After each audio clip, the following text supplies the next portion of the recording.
Good morning, welcome to you in my operating system class.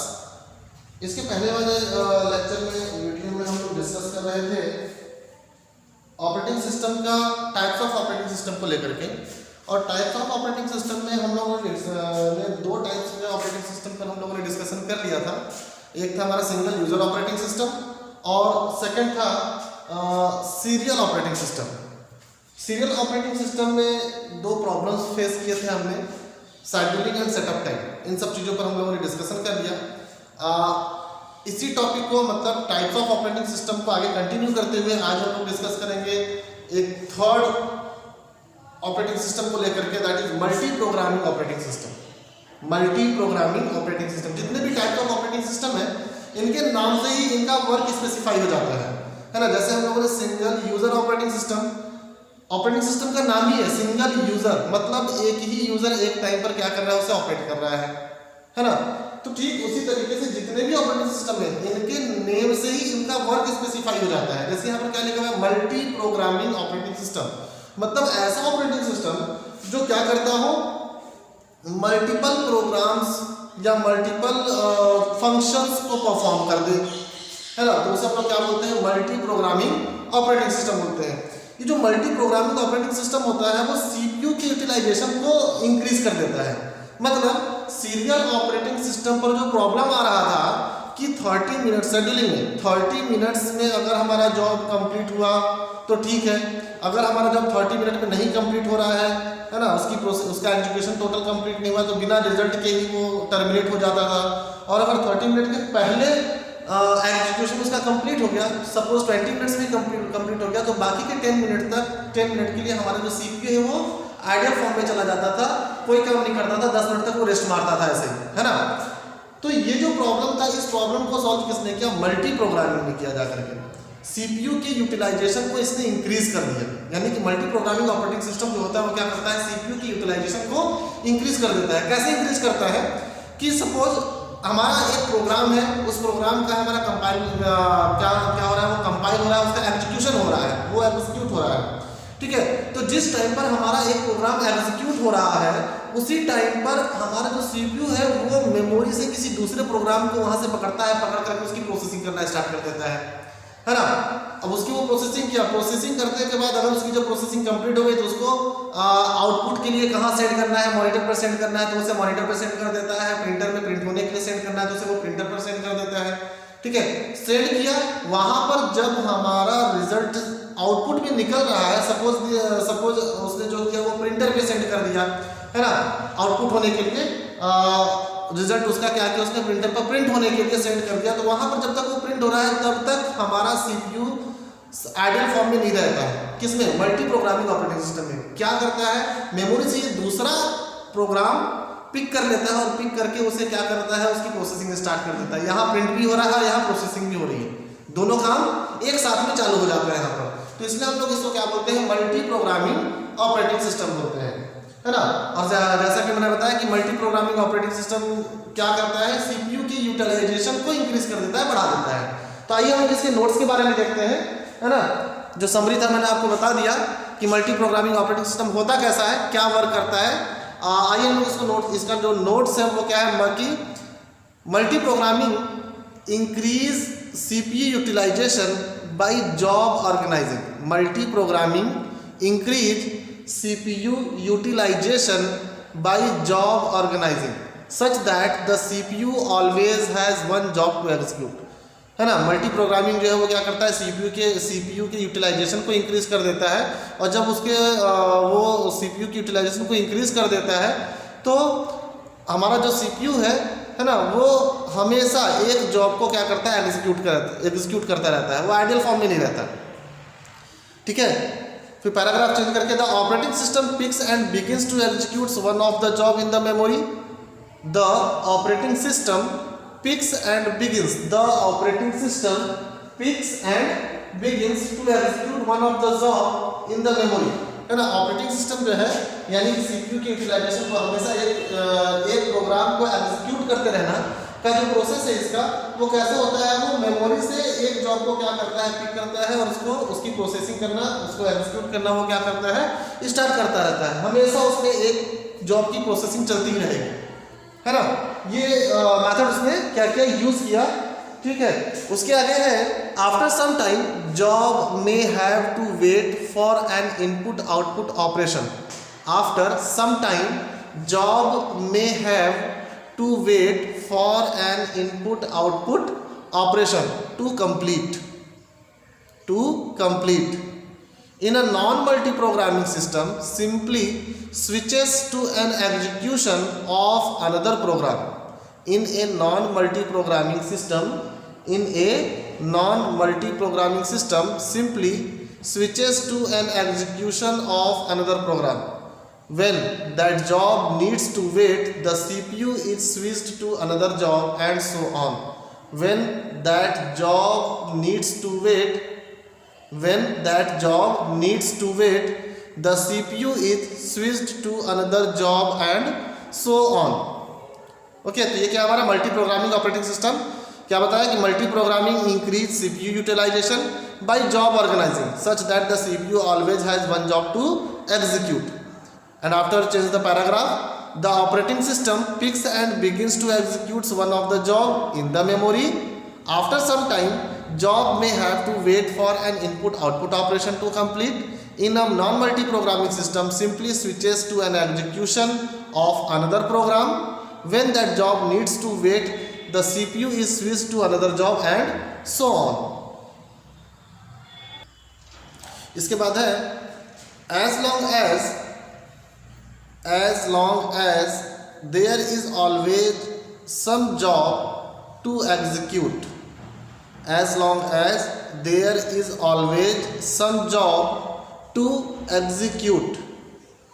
As long as there is always some job to execute, the CPU will never be idle. मतलब multi programming operating system में CPU जो है वो हमेशा एक job को क्या करता रहता है, एग्जीक्यूट करता रहता है, जिसकी वजह से CPU हमारा आइडियल फॉर्म में नहीं रहता है, नहीं रह पाता है.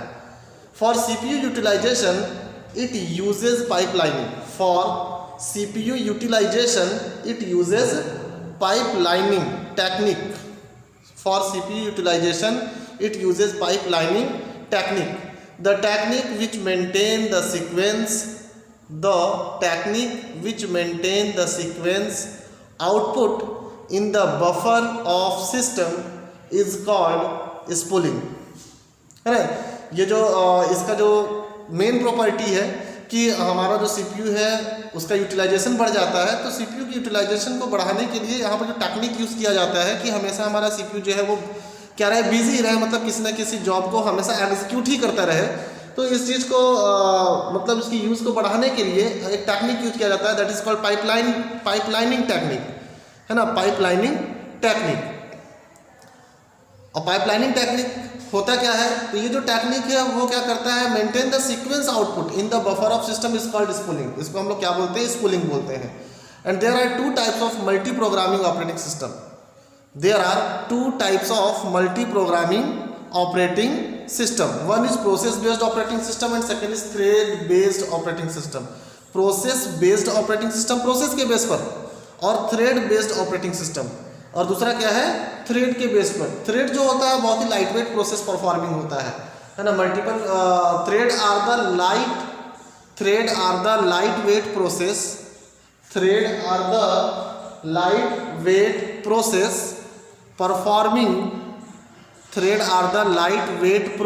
performing multiple part of programming at a time is multi-threading. Thread are the lightweight process performing multiple part of programming at a time is multi-threading. तो ये क्या था हमारा मल्टी प्रोग्रामिंग ऑपरेटिंग सिस्टम, है ना. मल्टी प्रोग्रामिंग ऑपरेटिंग सिस्टम में क्या होता है, हमारे CPU का यूटिलाइजेशन बढ़ जाता है क्योंकि उसमें जॉब एक सीक्वेंस में ऑर्गेनाइज कर दिए जाते हैं, है ना. एक सीक्वेंस में हमारा जॉब रहता है. एक जॉब का एग्जीक्यूशन कंप्लीट होने के बाद उसे क्या करते हैं, उसे आउटपुट के लिए आउटपुट डिवाइस में सेंड कर दिया जाता है, जैसे कि मॉनिटर में या फिर प्रिंटर में. अब जब वो हमारा आउटपुट डिवाइस पे जा करके सेंड हो चुका है, उससे हम आउटपुट में जैसे कि फॉर एग्जाम्पल उसे हमने प्रिंटर पर सेंड कर दिया प्रिंट होने के लिए, तो जब तक वो प्रिंट होगा, है ना, तो उस टाइम पर हमारा सीपीयू खाली नहीं बैठा रहता है। हमारा सीपीयू क्या करता है, मेमोरी से जाकर के एक दूसरे जॉब को पकड़ता है, उसकी प्रोसेसिंग स्टार्ट कर देता है। तो वहां पर आउटपुट भी चल रहा है, यहाँ प्रोसेसिंग भी चल रहा है। जब तक इसकी प्रोसेसिंग कंप्लीट होती है, इसको फिर से आउटपुट के लिए सेंड कर दिया जाता है और दूसरे जॉब को फिर से वहां से क्या कर लिया जाता है, पिक कर लिया जाता है, रिसीव कर लिया जाता है, उसकी फिर से प्रोसेसिंग स्टार्ट हो जाती है। तो ऐसे टाइम पर हमारा जो सीपीयू है वो खाली नहीं बैठता है हमेशा, वो हमेशा कुछ ना कुछ क्या करता रहता है, उसकी प्रोसेसिंग यानी कि किसी ना किसी जॉब की वो प्रोसेसिंग उसमें चलती रहती है। इसकी प्रोसेसिंग को जो चलता रहता है ना, इसके यूटिलाइजेशन को बढ़ाने के लिए जो टेक्निक यूज करते हैं वो टेक्निक कहलाता है हमारा पाइपलाइनिंग टेक्निक कहलाता है। इसमें हमारा क्या है, जॉब जो है एक सीक्वेंस में हम उसे ऑर्गेनाइज करते हैं, है ना, और technique which maintain the sequence and output in the buffer. अब हम उसका जो आउटपुट है वो कहां मिलता है, हमको बफर में of system is called spooling. इसको हम लोग क्या बोलते हैं, स्पूलिंग बोलते हैं। हम लोग मल्टी प्रोग्रामिंग ऑपरेटिंग सिस्टम के अंदर दो टाइप्स के ऑपरेटिंग सिस्टम का यूज करते हैं। एक होता है हमारा process based multi programming operating system, दूसरा होता है thread based multi programming operating system, है ना। यहाँ पर प्रोसेस बेस्ड यानी कि प्रोसेस के बेस पर मल्टी यानी कि मल्टीपल प्रोसेस आएंगे यहाँ पर, और दूसरा क्या है, thread based multi programming operating system. Thread based जो मल्टी प्रोग्रामिंग ऑपरेटिंग सिस्टम ये बहुत ही लाइट वेट प्रोसेस होती है। इसमें thread are the light weight process performing multiple part of programming at a time is multi programming, है ना। ये सब ये क्या है, हमारा नोट्स था हमारा किस चीज का, ये मल्टी प्रोग्रामिंग ऑपरेटिंग सिस्टम को लेकर के, है ना। आइए इसके बाद हम लोग दूसरे operating system that is multi processing operating system को देखें और डिस्कस करते हैं। ओके, तो ये है हमारा क्या चीज, मल्टी प्रोसेसिंग ऑपरेटिंग सिस्टम। अभी हम लोग डिस्कस कर रहे थे मल्टी प्रोग्रामिंग ऑपरेटिंग सिस्टम को लेकर के, और दोनों का नेम बिल्कुल मैच करता है। एक है मल्टी प्रोग्रामिंग, दूसरा है मल्टी प्रोसेसिंग, बट दोनों में डिफरेंस है। मल्टी प्रोग्रामिंग में हम तो डिफरेंट ऑपरेटिंग सिस्टम के बारे में, डिफरेंट ये कह लीजिए कि कंप्यूटर्स के बारे में, प्रोसेसर के बारे में हम लोग बात नहीं करते। मल्टी प्रोग्रामिंग जो होता है, मल्टी प्रोग्रामिंग में एक ही सीपीयू की बात की जाती है ना। सीपीयू हमारा यानी कि प्रोसेसर हमारा एक ही होता है, उसी की हम बात करते हैं और उसका हम यूटिलाइजेशन बढ़ाते हैं। इसमें मल्टी प्रोग्रामिंग में कैसे करके बढ़ाते हैं, टेक्निक यूज कर रहे थे। टेक्निक का नाम हमारा क्या था, आपका पाइपलाइनिंग टेक्निक, है ना। और इस टेक्निक में हमारा क्या होता है, हमारा जो जॉब है वो एक सीक्वेंस में लगा होता है। एक जॉब की प्रोसेसिंग हुई, एग्जीक्यूट के लिए या फिर आउटपुट के लिए आउटपुट डिवाइस पर उसको सेट कर दिए, दूसरे जॉब को लेकर के उसकी प्रोसेसिंग चालू कर दी, है ना। तो ये हमारा क्या था, मल्टी प्रोग्रामिंग। आइए हम लोग इसके आगे देखते हैं कि हमारा जो चौथा ऑपरेटिंग सिस्टम है वो क्या है, multi processing operating system. Multi processing का मतलब देखिए क्या होता है, मल्टी प्रोसेसिंग का मतलब मल्टीपल प्रोसेसर, है ना, अलग अलग प्रोसेसर की बात करें। मतलब अगर आप लोग इसको समझना चाहें तो जैसे कि हम लोग हमारा जो सेलफोन होता है, उस सेलफोन को हम लोग डेटा के साथ में कनेक्ट करते हैं तो हम इंटरनेट के साथ में कनेक्ट हो जाते हैं। हमारा लैपटॉप है या फिर हमारा क्या है, डेस्कटॉप है। हम जब इंटरनेट के थ्रू कनेक्ट होते हैं तो हमारा कंप्यूटर, हमारा मोबाइल, सेलफोन, हमारा लैपटॉप जो है वो सर्वर से कनेक्ट हो जाता है ना।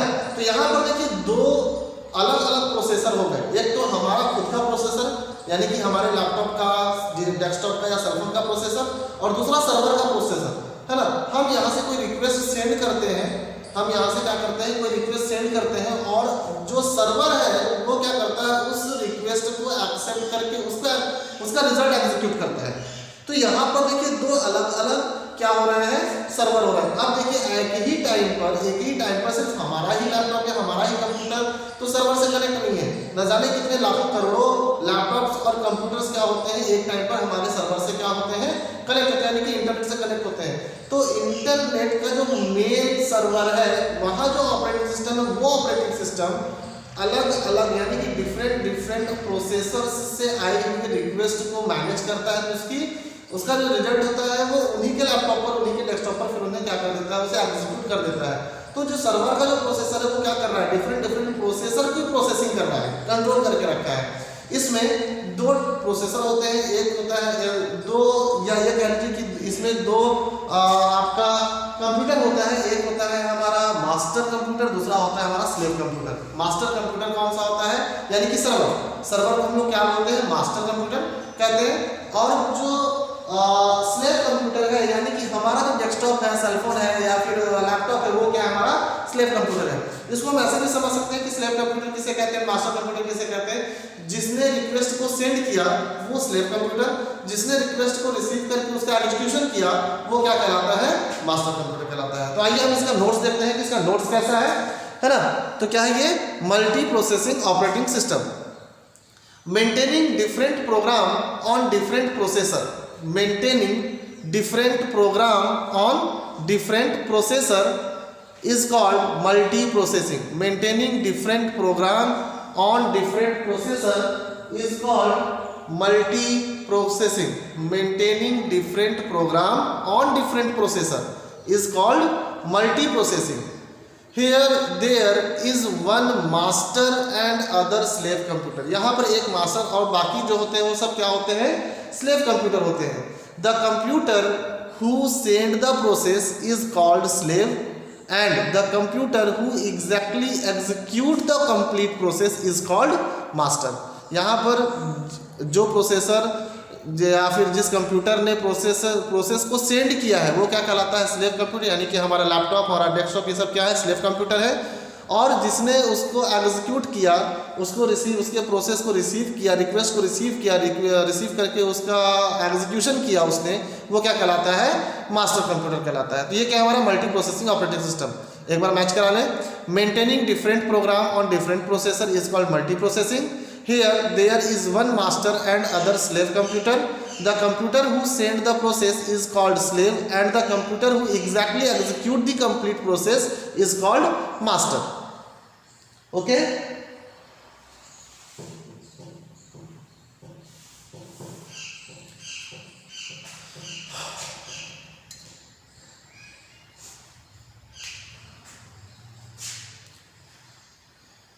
वीडियो को पॉज कर करके नोट्स बनाते जाए।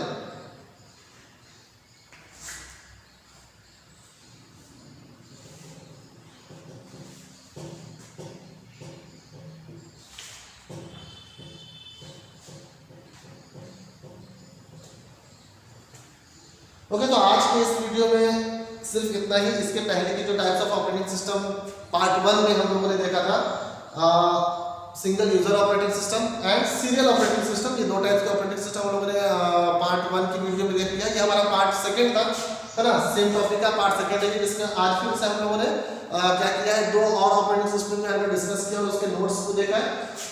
ये जो दो ऑपरेटिंग सिस्टम था वो था multi programming operating system and multi processing operating system. Okay, इसके बाद आगे जो नेक्स्ट जो वीडियोज आएंगे, जो लेक्चर्स होंगे, उसमें आप लोगों को देखने को मिलेगा, हम लोग डिस्कस करेंगे टाइप्स ऑफ ऑपरेटिंग सिस्टम के ही 5वें ऑपरेटिंग सिस्टम को, that is time sharing operating system and batch operating system, है ना। इसके बाद जो नेक्स्ट ऑपरेटिंग सिस्टम आएगा वो कौन सा होगा, batch operating system and time sharing operating system. Okay, तो आज के इस वीडियो में सिर्फ इतना ही। इसके बाद नेक्स्ट वीडियो में हम लोग डिस्कस करेंगे बैच ऑपरेटिंग सिस्टम और टाइम शेयरिंग ऑपरेटिंग सिस्टम के लिए। Okay, thank you very much.